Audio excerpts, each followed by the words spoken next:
নবী সাল্লাল্লাহু আলাইহি ওয়াসাল্লাম কাবা ঘরে নামাজ পড়ছেন। আবু জেহেল নাম শুনেছেন?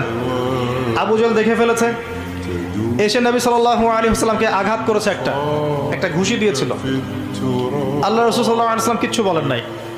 এই দৃশ্যটা দেখেছেন একজন দাসী, দেখে হামজা রাদিয়াল্লাহু আনহু স্বীকার করে ফিরছিলেন। তিনি কিন্তু তখন ইসলাম কবুল করেন নাই, নবীর চাচা, আপন চাচা।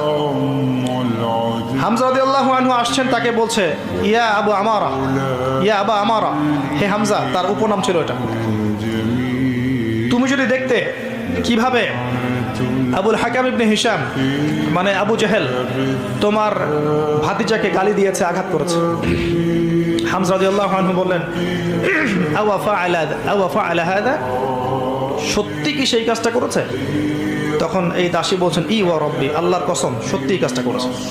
তখন তিনি ঘোড়া ছুটিয়ে কাবা ঘরে গেলেন, গিয়ে দেখলেন আবু জেহেল দাঁড়িয়ে আছে সবার সামনে, কাবা ঘরে সবার সামনে আবু জেহেলের কলার ধরে তাকে প্রচন্ড জোরে একটা ঘুষি দিয়ে বললেন যে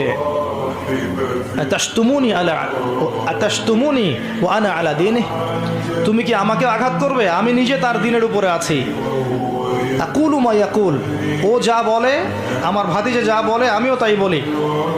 রুদ্দাহা ইন ইসতাতা'তা, তোমার যদি ক্ষমতা থাকে এই ঘুষি ফিরিয়ে দিয়ে দেখাও। কে বলেন এই কথা?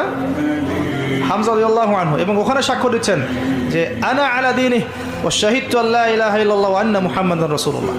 তোমার যা ইচ্ছা এখন করো। কারো বুকের কলিজা ছিল না, ওখানে হামজা রাদিয়াল্লাহু আনহুকে একটা আঘাত করে দেখায়। এবার তিনি চলে গেলেন দারুল আরকামে, যেখানে নবী সাল্লাল্লাহু আলাইহি ওয়াসাল্লাম তখন ছিলেন।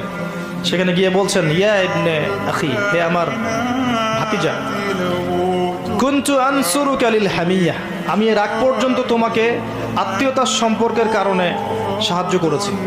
আলান, আজকে থেকে আনসুরুকা লিল ইসলাম, আমি তোমাকে ইসলামের জন্য সাহায্য করব। ওয়া আশহাদু আল্লা ইলাহা ইল্লাল্লাহ ওয়া আন্নাকা রাসূলুল্লাহ। এরপরে ইসলাম শক্তিশালী হচ্ছে। এই দৃশ্যটা দেখেছে ওমর রাদিয়াল্লাহু আনহু।